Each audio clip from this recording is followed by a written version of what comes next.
ہندوستان میں خواجہ خواجگاہ معین الدین چشتی اجمیری کا دور اقدس دیکھیے، پھر خواجہ قطب الدین بختیار کاکی کا دور دیکھیے، پھر حضرت بابا فرید الدین گنج شکر مسعود کا دور دیکھیے،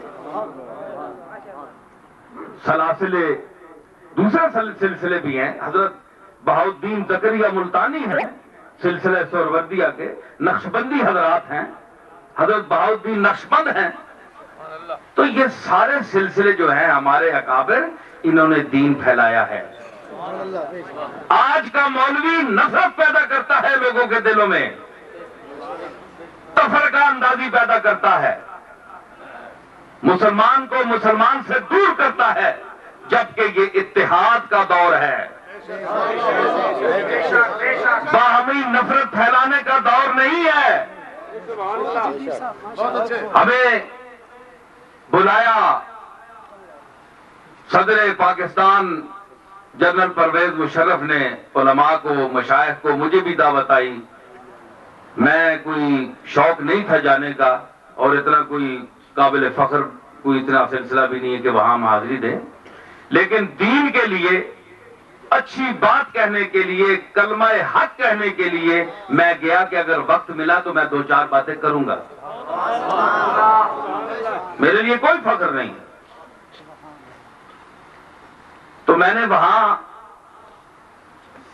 فیکٹری میں بھی 2-4 دن پہلے یہ بات بیان کی تھی، مختصراً میں عرض کروں گا کہ وہاں یہ حضرات سب بیٹھے تھے، شیعہ بیٹھے تھے، سنی بیٹھے تھے، دیوبندی بیٹھے تھے، غیر مقلد اور منکر حدیث، یہ سارے طبقے بیٹھے ہوئے تھے. صدر صاحب نے سب کو اکٹھا ہونے کا حکم دیا کہ آپ اکٹھے ہو جائیں، باہمی نفاق اور تفرقہ چھوڑ دیں. سارے خاموشی سے سنتے رہے، اٹھتے نا، اعتراض بلند کرتے کہ بھائی دیوبندیوں سے کو نکالیں یہاں سے، ہم اہل سنت ہیں، ہم غلامان مصطفیٰ ہیں، ہم نہیں بیٹھیں گے. کیوں نہیں اٹھے؟ دیوبندی اگر نہیں مانتے بریلویوں کو تو دیوبندی کیوں نہیں اٹھے؟ ان میں سے کسی نے اعتراض نہیں کیا، پہلے بریلویوں کو نکالو. شیعہ نے کیوں نہیں اختلاف کیا؟ اٹھے سارے دڑ کے بیٹھے ہو، کرسیاں تے چڑھ کے بیٹھے ہو، تے ایوان صدر وچ وڑ کے بیٹھے ہو.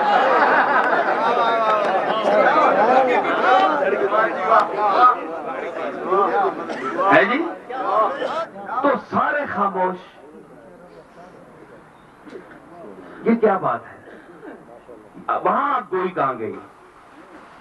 گوئی کا مزہ تو وہاں ہوتا ہے. آپ بولتے کہ ہم نہیں آئیں گے اگر یہ لوگ ہوئے.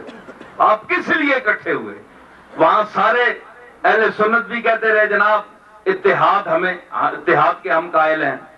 تو اتحاد کس کا ہے؟ وہاں تو آپ کیا ہے کہ اب دیوبندی بھی یعنی ہمارے مسلمان بھائی ہیں، شیعہ بھی مسلمان بھائی ہیں، دوسرے سب جتنے ہیں سب مسلمان بھائی ہیں. وہاں آپ نے یہ اقرار کیا. دیوبندی کہتے رہے جناب ہم بھی، یہ سب بھائی ہیں ہمارے. انہوں نے بریلویوں کو بھائی کہا. یعنی منہ پر سفید جھوٹ، اور اندر سے نکلے تو اپنے اپنے فرقے، وہی راستے، لیکن وہ اندر کا جو بغض ہے وہ کسی کے دل سے نہیں نکلا. اسی طرح نکل کر آئے جس طرح گئے ہوئے تھے. میں نے ایک شعر ربائی کہی تھی، زی مذہبیان خود سرو تفرقہ جو، یہ مذہبی جو خود سر ہیں، متکبر ہیں، مغرور ہیں. علم کا بھی بڑا غرور ہوتا ہے، اللہ معاف فرمائے. یا زمین کا، زر کا، دولت کا، یہ وڈیروں میں بھوت ہوتا ہے، دنیا داروں میں، ملکوں میں، چودھریوں میں، سرداروں میں سرداری کا بھوت سوار ہوتا ہے ان کے سر پر کہ ہم بہت بڑے ہیں. یہ کچھ بھی نہیں ہے، ان کی کوئی حیثیت نہیں ہے. سمجھ آئی؟ حیثیت کملی والے کے غلام کی. سمجھ آئی؟ تو میں عرض کر رہا ہوں کہ دوسرا غرور ہوتا ہے علم کا کہ ایک شخص بڑا عربی جانتا ہے, بڑا حدیث پر اس کو عبور ہے, پھوکا وچ 24 گھنٹے پھرنے ہونے, پھوکا میں ٹکے ٹھڈ پاٹنا ہے, 4 لفظ پڑھ گئے تے ہضم نہیں ہونے, پوتے شیخ الحدیث شیخ القرآن ہے جی, جمے ہی کوئی نہیں, سامنے مقابلے نہ بنا, میرے سامنے عربی بول, عربی تو تھے چبل بھی بولنے پہ, سعودی عرب نے سارے عالم.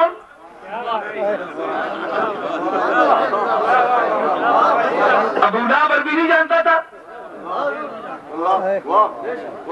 ابو جہل نہیں جانتا تھا, وہ تم سے زیادہ فصیح بولتا تھا. فلانے جناب پھوکا وچ علم نہ جائے نا, وبا پہ ہی اندر گند پہ ہے, کسی بندے یا بندہ نہیں سمجھنے. ایسے لوگ قابل عزت نہیں ہونے, یاد رکھو. اسی واسطے انہوں نے علم بے فیض ان کے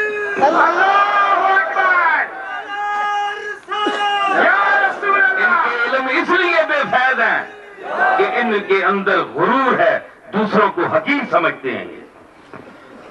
صوفیاء کے علم اس لیے چمکے اور لوگوں کے دلوں میں اتر گئے کہ انہوں نے گناہگار بندوں سے بھی زیادہ خود کو عاجز اور گناہگار سمجھا ہے جی. کیا بلے شاہ کہتے ہیں ہے جی کہ مٹی دے نال مٹی ہو جا, وچ پچھان نہ رہی ہو یار, مٹی دے نال مٹی ہو جا. یہ صوفی کہہ رہے ہیں. تے اے آنے جناب اسی کلگی کٹ کے بیواں دنیا تکے خلاف ادب کوئی ذرا حرکت ہو جائے مجال ہے جی.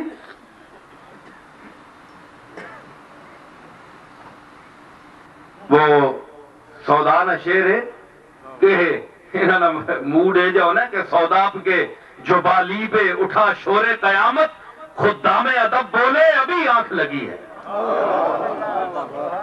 شور قیامت اٹھیا تے سودا دلوی نے خود دام ادب جڑے بولے انہاں آکھیا حضور یا اللہ قیامت برپا کر چھوڑیا, حضور ہونی ستے.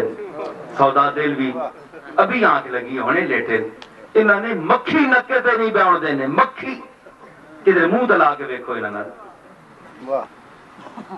یہ آکڑ خان ایڈے ہو رہے اکثر اللہ ماشاء اللہ, جس پر کسی شیخ کامل کی نظر ہو وہ اور بات ہے, وہ مولوی نہیں ہے, وہ صوفی ہے. علم ہضم کرنا بڑا مشکل ہو رہا ہے. اسی واسطے حضرت علی فرمایا کہ رضینا قسمت الجبار فینا لنا علم وللجہال مالو, کہ اسی اللہ نے تقدیر تے راضیاں, جہلا مال دیتا, دولت دیتی, زمین دیتی, پراپرٹی دیتی, تے علی نو علم دیتا. لأن المال یفنا عن قریب وان العلم لیس له زوال. مال تا مک جاندا ہے, جمال بھی مک جاندا ہے. ایک جناب آوے تے جمال گیا, ایک سن لگے تے مال گیا.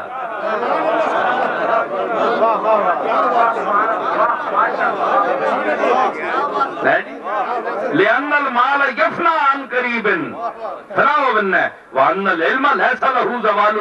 علم زائل نہیں ہونا. علی 1400 سال گزر گئے لیکن آج بھی مدینۃ العلم و علی بابھا ہمارے دلوں میں بس رہا ہے. ٹھیک ہے. تے اے جڑے خود سارن نا انہاں واسطے میں آکھیا یا کہ زی مذہبیان خود سرو, اس خود سر تے تفرق جو ڈنڈ پانے والے مسلماناں نکھیڑنے والے آثار مروت و دل صاف مجو. انہاں کولو مروت نہیں امید نہ رکھی جے کسی نال چنگائی کر سن, تے صاف دل انہاں نو سی کدے خیال وچ نہ آنی. اس کی میں دلیل دیتی. گر عمر قلم بکار دی گردت صرف, قلم جو ہے نا قلم, اے سورہ قلم پڑھی نا, گر عمر قلم, اگر قلم نہیں عمر ساری عمر دین نے کم وچ خرچ رہوے خرچ ہووے، ساری عمر قرآن لکھے، ساری عمر حدیث لکھے، ساری عمر فقہ لکھے، زائل نہ شود سیاہی از باطن او، اس نے اندروں سیاہی نہیں مکنی، اندر قلم نہ کالا ہی رہنا ہے، باہمیں ساری عمر قرآن لکھے یا حدیث لکھے۔ اسی طرح یہ علماء ظواہر